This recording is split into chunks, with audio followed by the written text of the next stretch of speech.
right, ladies and gentlemen, on the guest list this week, one of my favorite fucking bands in the world. From Louisville, Kentucky, we have White Reaper. Boys, how are we for a second time? I wasn't recording the first time. We're doing great. I'm trying to explain to these guys the ass backwards way that we run this podcast, and I didn't even fucking record the first time. Dude, it's funny. We've been talking about you guys a lot on the podcast recently, and I'll get into why. But my first introduction to you, I'm from a band called Foxtrot and the Get Down, and I remember the first time I heard your music. We were playing a show in Nashville in 2017. It was like our record release show, and we were checking the other bands in town that night, and you guys were playing the Basement East, I think. Mm-hmm.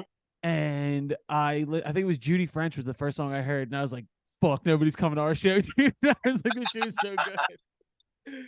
You guys have been at it for a while, man. You're one of our grinder bands. That's what we talk about a lot of bands that just stuck it out with the same fucking dudes and really like put their balls on the line to make it. And you guys stayed the same and you didn't switch up. So I want you to know right away you got fans and people who appreciate it here. Hell yeah. Appreciate that. Thank you. No problem, boys. New music's great. We'll get into that. But the reason we've been talking about you so much on the podcast is we talk about bands that really broke out right before COVID.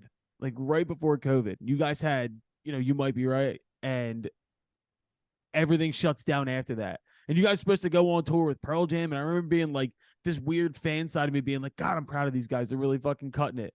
And then the world fucking shuts down. What was that like for you guys? Man, we were literally on the road on a sold out tour. Like every date going forward had sold out. We had like a #1 song at alternative radio. So it's just literally if you could have written it better for the worst possible scenario for the entire world to shut down, that was it. I mean, dude, like looking at it from the outside, imagine getting told you're going on tour with one of the greatest fucking bands of the last 30 years, and the next thing you know, they're like, yo, by the way, you're not gonna be able to do anything for 2 years. Like, I can't even imagine, like, did you guys have a sit, because I know my band had a sit-down meeting being like, all right, we got two choices here. We either pussy out and pack up and go home, or we stick it out and try and find a way. Like, did you guys have like a talk of being like, yo, what are we gonna do?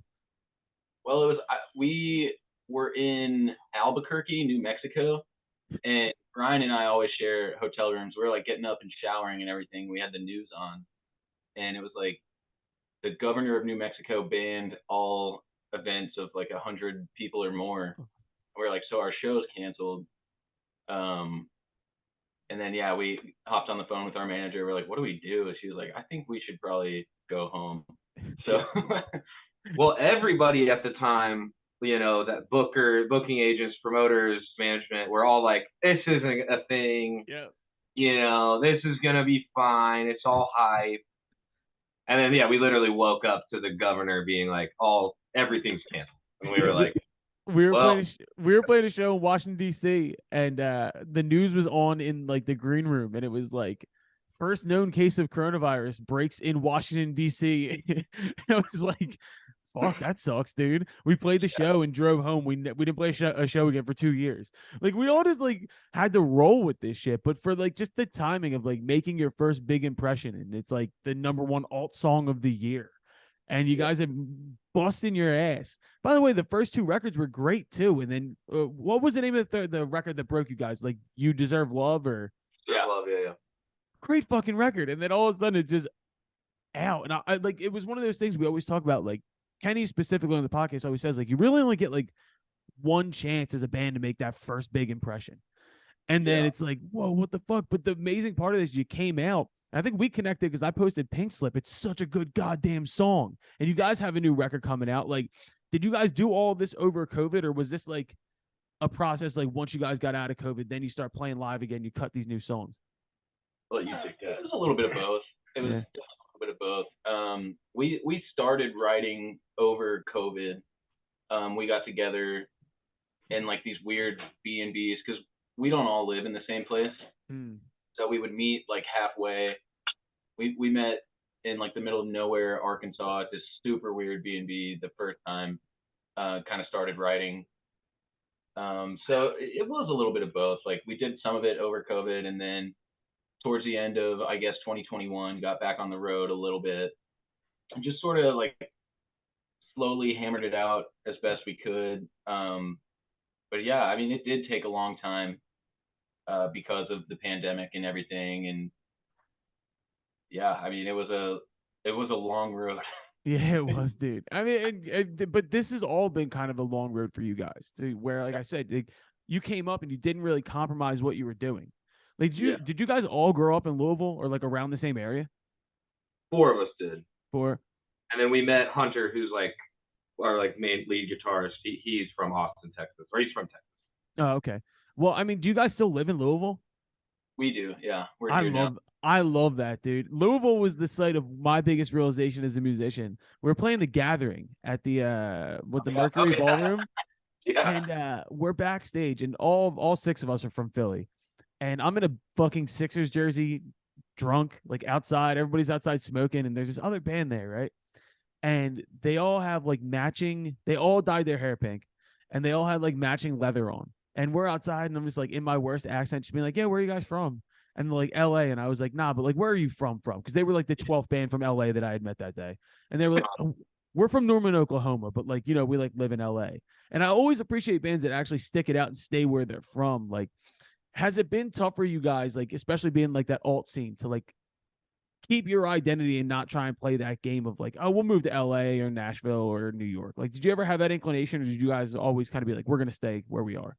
Well, it must have been hard for 3 of us because they all live in LA. For me and Tony, it was never really a question. Louisville has a really great music scene. Yeah. I think one of the most underrated in the country. So like, and Louisville's such like a malleable place musically that if you are trying to get off the ground as a band and there might not be a scene here for you, just make the scene. Yeah, that's exactly what I've always said. Like, why go and be like a small fish in an oversaturated pond when you can like really like stretch your legs and grow in your own scene and then tour? Like, that's never made sense to me. Yeah, I mean, I get it from the aspect of like getting in front of industry people, but to me, it'll always be way cooler when a band is from Norman, Oklahoma, or Louisville, Kentucky, or Toledo, Ohio. Like, yeah, that's always just way more interesting to me than, you know, LA or New York. I mean, there's no bands from New York anymore. No, there's literally no band. They just dropped the Governor's Ball lineup today, like the big New York festival. There's some bad festivals this year, dude. Holy shit. Oh man. Well, I mean, on that note of kind of like coming up and you know, cutting your teeth and everything, like, what was that first moment for you guys where you were like, holy fuck, we're actually doing this shit? Man, for me, it would probably be like when we first got signed to Polyvinyl. Yeah. Because like you're saying, like just being from Louisville, like I had no idea that was a possibility at all to get signed. You know, like yeah, it happened. I was like, wow, we're gonna go on tour. Like they're gonna pay for our record. Like wow. So like that was it for me. I mean, dude, like the biggest city I had ever been to before I was 21 and in this band was probably like Atlanta. Yeah. Like just going on the first tour ever and like driving into New York for the first time, going to Chicago for the first time, going to the desert for the first time. Like that was all just, I mean, very like surreal to me. So, and then getting flown to another country, that was mind blowing. Yeah. Some adult person is going to pay for me to go to England. Like, there's another person who's gonna pay for me to do this shit. This is stupid. Yeah. It's like, yeah, like it's funny you mentioned that because like I think we talk a lot about like there's so many moments as like a tour musician that like people don't realize. Like to me, like some of my favorite moments are like stopping in gas stations in random like cities or like finding what like truck stops you like the most. Like like for me, like when I discovered Loves and Pilot J or Flying J, I had no idea these things fucking existed. Before I was a musician, I'd only ever been to Northeast Philadelphia and Wildwood, New Jersey for the summer. Yeah. That's it. I never went anywhere. And then you mentioned Arkansas. You're in Arkansas driving to Austin, Texas, and you're like, there's nothing here. It's just flat. There's no lights on the roads. Like there's nothing out here.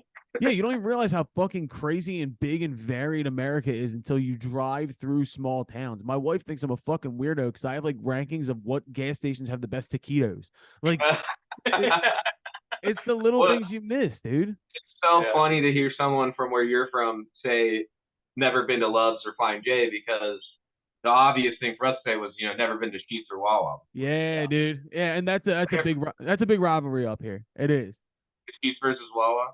Yeah, it's Wawa. Wawa's the right answer. Sheets can suck my dick. Uh, but no, and I mean, like I remember like just watching the way, because I remember we had a song on Out of Order with Ted Stryker. And you guys were the #1 song that week, and I got to hear it, and I was like, this feels somehow old and new at the same time. And like the Thin Lizzy guitar lines just caught me because that's my shit. I love Thin Lizzy so fucking much. Yeah. But it's like there's so many bands. I feel like we have a theory that every couple of years the record labels sit down and they say, we haven't had a band that kind of sounds like Zeppelin in like 5 years. Can we create one? And I never got that vibe from you guys that it was like some sort of creation. It's like you find a way to take the old and make it new. Like, is that like a cognizant thing for you guys? Because I can pick out different examples, like even on the new shit pages. I feel like that's very Weezer to me, like in a good way. Like, what's like the shared link between you guys as far as music? Are there certain artists that you guys all love?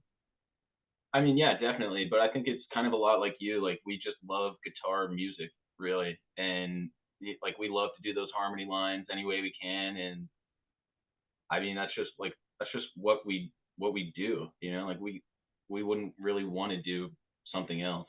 So yeah, doing anything else would feel like very ingenuine almost. Like, yeah, this is just what we wanted to do forever, and you got to just find a way to make it work. Yeah. It's nice to know, like, it's nice, like, as a guitar nerd to like sit back and I can listen to a song and I'm like, yeah, that's a 335 in a Les Paul. I know that shit. Like, that's exactly what that is. Like, and that's rare today because you don't get that a lot. And when you do, it's usually more buried in the Americana scene, which isn't a bad thing. I love it, but like to hear a band hit the radio and big time radio shit, and it's like, yo, they're doing dueling guitar lines with Gibsons. This is fucking fire. Like, and I know we all have kind of gone through this in like the rock world last couple of years. Like, be honest with me about this. Did anybody from your label ever come to you and be like, yo, have you guys ever thought about trying emo shit out? Like maybe adding a little bit of emo to what you guys do? No, they never did. I think that just reactionary to some demos that we sent, maybe they were like trying to push us to be like, oh, that's kind of like that, so please do more of that. But I kind of feel like they knew we weren't going to get this record out in time for emo to still be cool again. Thank God it's fun. They were like, it doesn't matter. I'm cool with emo. Like, I like emo shit. Like, I have no problem with that. But when I hear bands like, well, that's not what's coming out. That's not what it is. It's not like it's funny because like when I was a kid, I was like, this shit is so corny. Like listen to like Taking Back Sunday records and stuff like that. And today I'm like, damn, this is actually heavy as fuck. I kind of like this. Oh, yeah. And now I listen to like the shit that's coming out now, and I don't mean to besmirch the man, but Machine Gun Kelly doing this fucking shit, and I'm just like, come on, man. Like, you're better than this, I think. Maybe. I don't know. But you thought Taking Back Sunday was corny. Like, is there anything now that, like, I don't know, like in the rock world that actually interests you guys? Like, is there anything out that you're like sharing a record between each other as being like, yeah, this is actually cool? Yeah, for sure. Yeah, for sure. I mean, mostly stuff that's around our size. Yeah. There's a lot of cool stuff coming out of the like more heavier scene. Yep. Like Turnstile obviously is phenomenal band. The best, dude.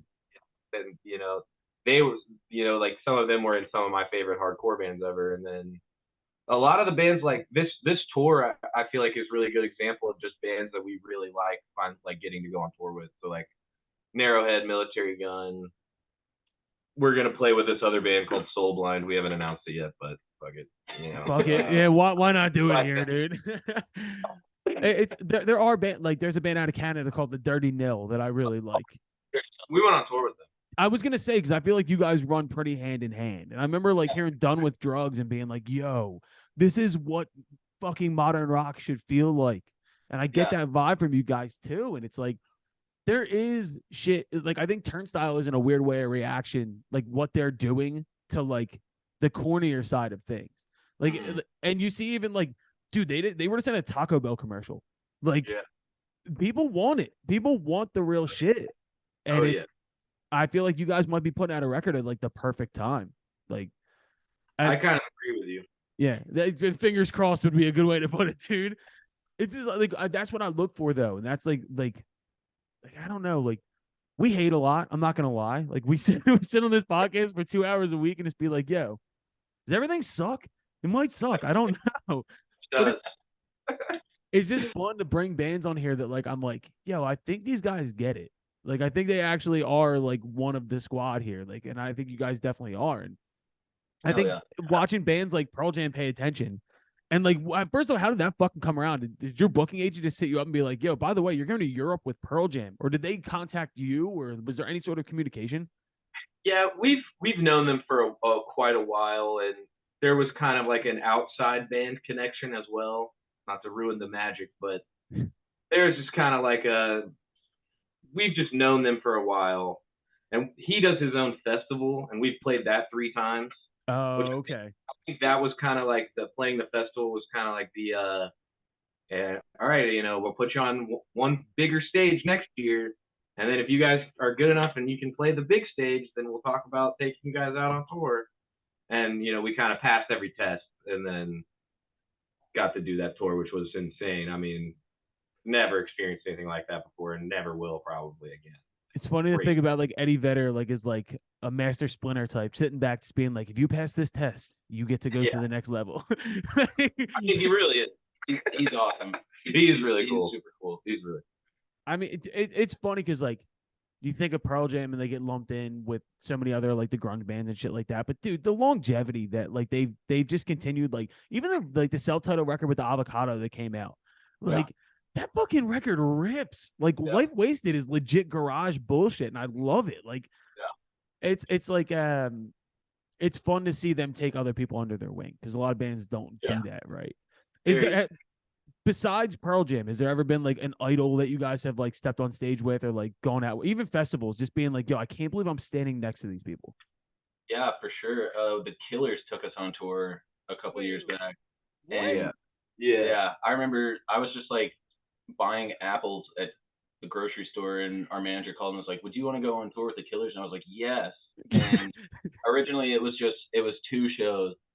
It was like the Walmart amphitheater in Arkansas, where Walmart was like invented or whatever, and then the next day was at the Oklahoma City Zoo, and we were all sitting in catering eating, and Ronnie, the drummer, was like at a different table. He was also eating, and then he finished. He stood up and he was like, hey, you guys want to play another show in Dallas on Thursday? We were like, yeah. Dude, they're like one of the best live bands in the world. Like, I just saw them. Talk about a band that like doesn't get the respect I feel like they deserve. Like, obviously they had like a 10-year run that was meteoric and phenomenal, and Hot Fuzz was like one of the best albums ever written, but I don't know. I get it. People just don't remember the Killers, I feel like, which is crazy to me. Dude, the record that came out during COVID, Imploding the Mirage. Yeah. They had all that guitar work, and like Adam Granduciel from the War on Drugs worked on it too. I remember hearing it and just being like, dude, this is like what arena rock should sound like in 2022. Like, this is insane. And I remember, like, dude, we played Firefly Music Festival, and we played like 2 hours before on a smaller stage. And then it was me, my wife, and my little brother, like took a golf cart over and stood side stage. And I've never felt more useless in my life than standing next to Brandon Flowers while he's just doing his thing. Like, that guy could command an army. It's fucking crazy. Oh, it's crazy and awesome. Literally could not be nicer people too. Yeah. I also love them because I've never met a band with more of like a dichotomy between like the 2 core members. Like, Brandon Flowers looks like he could be a politician, and Ronnie looks like he should work in an auto body shop. Like, I love that. Like, in like the best way possible. Like, they're he's ripped as hell, but he also like looks like he could tear a 6-pack apart in no time. Yes. He looks like he definitely like loves Dale Earnhardt. Like, that's the vibe I get from when I look at him. Like, he just looks like he's in the like fucking NASCAR. And like literally both of them would give you the shirt off their back. Like, just the nicest people. It's crazy. Like, not every band is that nice. Like, they don't have to be that nice, They literally don't. All right, hold on. Okay, so we're going to talk some shit real quick, because I'll talk shit too. I just knocked every shit on the back drop over here. All right, so in saying that, like, bands that are too nice, has there ever been a band that you guys went out on the road with, you're like, I'll never play with those guys again? Like, that was nuts. You can air it out, dude. I think bands probably say that about us. Really? What? Dude, like, all right, so I'll air mine out. Better Than Ezra. Remember Better Than Ezra? Yeah, for sure. Yo, we played a show with them and they made us stand out on the street while they sound checked so they could get the optimal listening experience. We stood outside for an hour. They wouldn't let us go to the green room. And then we went in, literally loaded our shit on stage and then played and left. Like, although I did stay for half their set and they covered 3 songs, which pissed me off. But there's a running joke on our podcast about one person in particular, because we had like 5 straight guests. We had the Black Keys, the Used. There was like 3 more in a row that all had the same person. It was Billy Corgan from Smashing Pumpkins. Oh. Yeah, I've heard he's wild. He's a wild boy, dude. He kicked the singer from the Used in the ribs, like at a show, and like he tried to fight the drummer from the Black Keys. Like, it's funny when you watch this on YouTube when this comes out. We have an inside joke that like the set of the YouTube is like a studio, and then the side of one of the monitors, if you look in closely, is just a portrait of Billy Corgan. We had to like edit it in. So he knows that we have a rivalry, but he hasn't responded yet. So I'm excited to see if he ever does. But yeah, so talk about like getting back out on the road. You guys are obviously a live band. You're a touring band. You cut your teeth. You grind. Like, was it weird when you got back out on the road at first? Like that, I know, like for us, like those first couple shows post COVID, like getting tested day of, like that whole thing was fucking crazy. Yeah. Oh, dude. Well, so our first show back after over a year was like main stage, 5 o'clock Lollapalooza. So it was like very surreal. Like, We were nervous. I was so freaking nervous. We were nervous. It's like jumping out of an airplane, dude. It literally was. Like, I was worried I was gonna pass out. Like, not from nervousness, just from being like, my body hasn't done this in a really long time. And we had like very high energy shows, so it was like nerve wracking to say the least. But honestly, I kind of preferred that because everything was really easy after doing that. You know, our first show back, we opened for The Offspring, Cheap Trick, and who else was it? Jane's Addiction. But I remember like day of, because we were flying people in too, and we had to like get tested morning of, and I was like, yo, what if we fucking test positive? Like, we just had people fly in and shit, and then the whole concert gets shut down. Like, we've lived through something that like people won't do again. Like, as far as artists, like it's fucking crazy, dude. We had a crazy experience over the summer when we were in Europe with Pearl Jam. We were doing Lolla Paris, and we had to test every day on like even off days on that tour. And we're all like getting ready at the hotel in the morning, getting ready to get picked up and be taken to the festival site. And then Sam, our bassist, is like, I just tested positive. And we're like, all right, test again.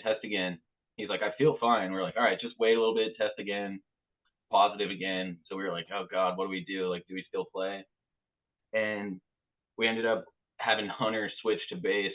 And just like, switched up the set list a little bit, and we made it work. But yeah, that was tense.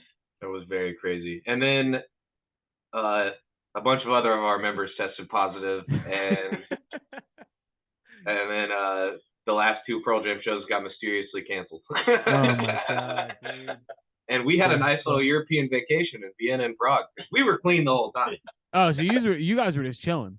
Oh, dude, I think we just ate nonstop, just went to restaurants. We had so much.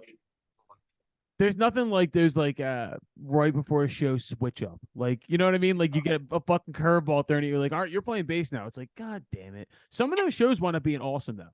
Like, it was actually really funny and just fun, and it's kind of sick a little bit when something like that happens, because then there's just no pressure. Because it's like, if you're gonna be mean about that, then you're just an asshole.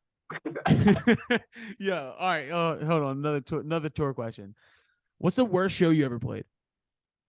Oh man, I know mine for sure. What's yours?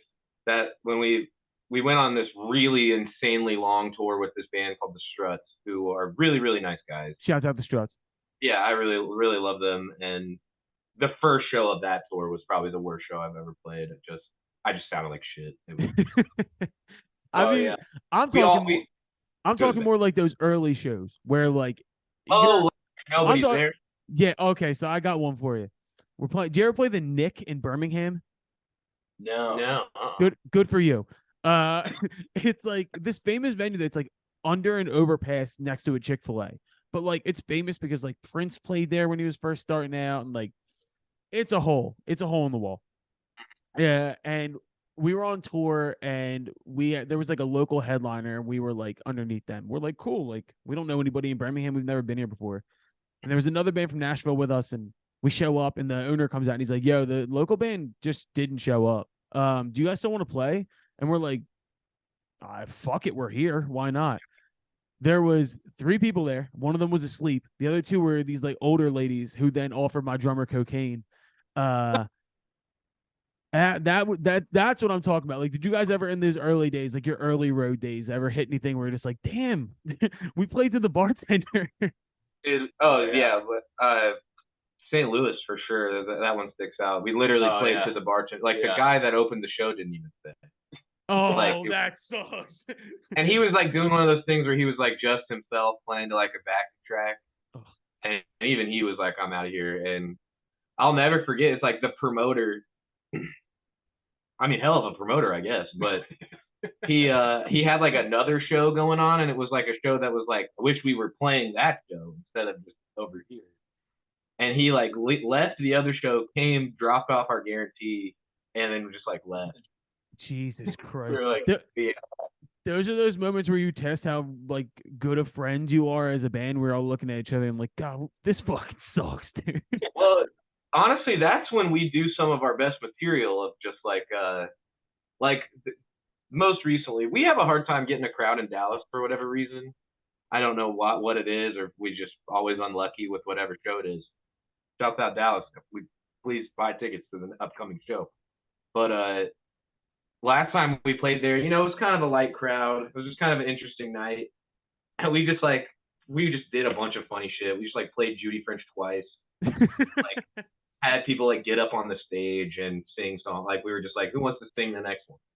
And then like had our fans get up and sing, and we just goof off. Yeah. It's a better option than doing the other thing where you can be mopey on stage and be like, this is a waste of my time. Like, why did I even come here? Like, there are bands that will do that.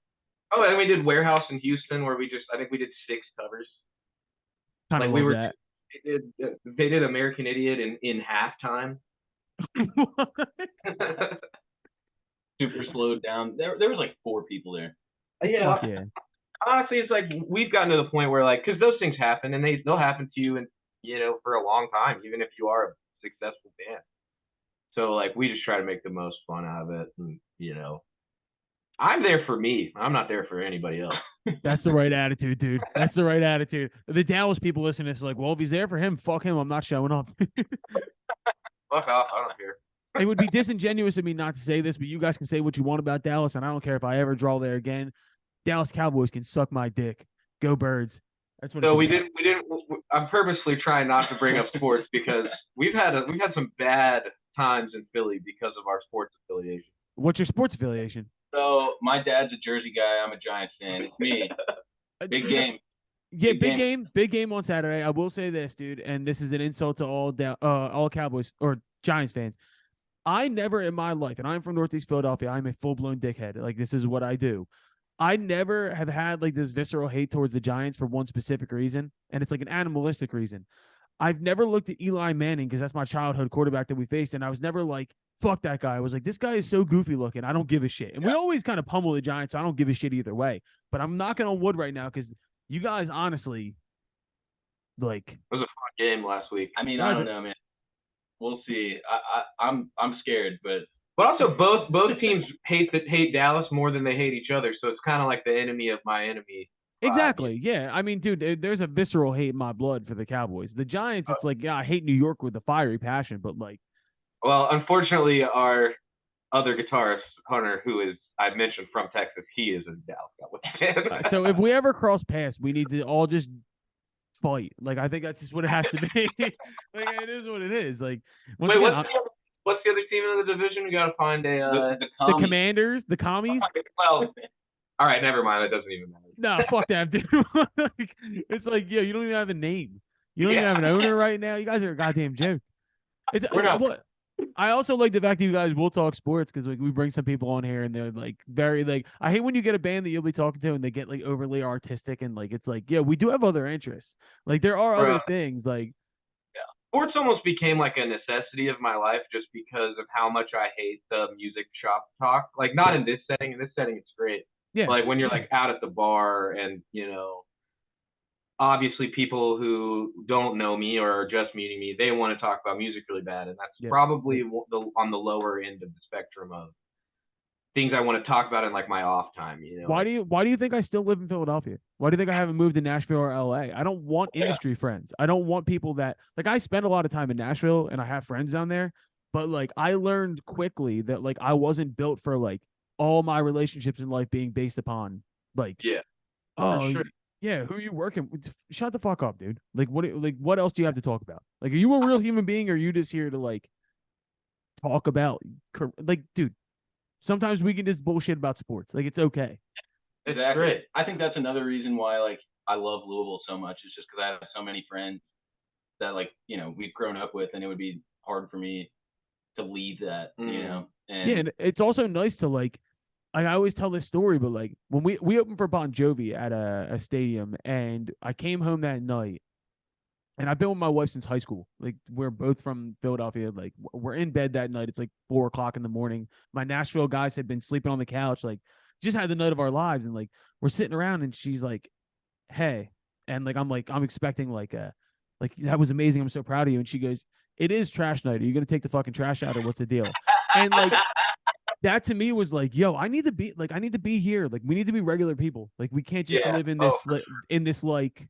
I don't want to be that dude in LA who just gets lost and is just like up my own ass all the time. Like that's not what it's about. Sure. It's so important to just have time as a normal person. That was I wanted to bring that up when we were talking about, all the lows of like having to come off the road at such an important time in our band from the pandemic, because there was this other half of pretty much all of us that were super burned out. Yep. Like honestly, if we didn't get that break, I don't know how much what would have happened really, because we were all pretty done, like just cooked, like just having grinded so hard for so long. Yeah, there's that fucking line from Wolf of Wall Street where Matthew McConaughey's talking to Leonardo DiCaprio, and basically he's talking about jerking off and like doing cocaine. And he's like, if you go too far one way, you will split your differential and tip the fuck over. And like if you dive too hard into it and you don't like have both sides, you will burn out and you will be done. Like there's no doubt about it.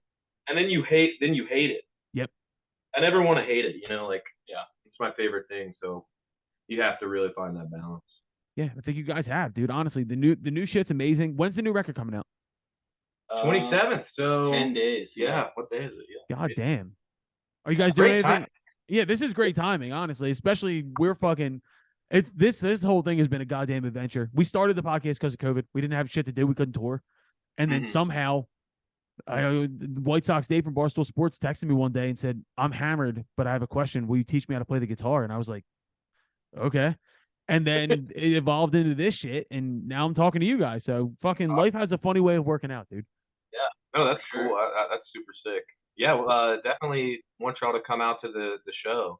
Hell yeah. If you guys are hitting Philly, we have correspondents in Philly, Chicago, and LA. So and all those places.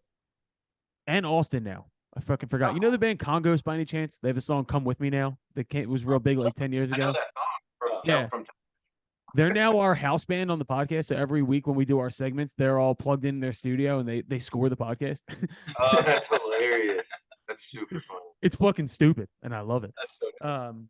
But yeah, dude, we'll come out to a show. We'll do something. We'll have fun. But guys, this has been an absolute pleasure. We're gonna push as many people towards the record. You don't need our fucking help. You guys are killing it. You're doing a great job. And just know that you have fans and people who are appreciative of doing it the right way and actually sounding like a rock and roll band. So we appreciate it. Hey, we appreciate it so much. Thank you so much for having us. Fuck yeah, everybody go check out White Reaper on the road. Listen to the new record. And if you're in a band, don't try and do weird emo shit if you're not a weird emo band. Boys, thank you so much. It's been a pleasure. We'll talk to you soon, all right? Thanks, man. Bye. Yo, that was fun, guys. Seriously, I love the fucking music. Thank you so much. This will come out Thursday. We'll send you some social links. I'm sure they'll post it on the website and shit like that. So, but But fuck yeah, dude. Let's get together sometime, drink some beers, talk some sports. I hope and pray that I can fucking drink your tears after this weekend, you Giants fan pussy. There it is. All right, boys. Good talking to you. All right.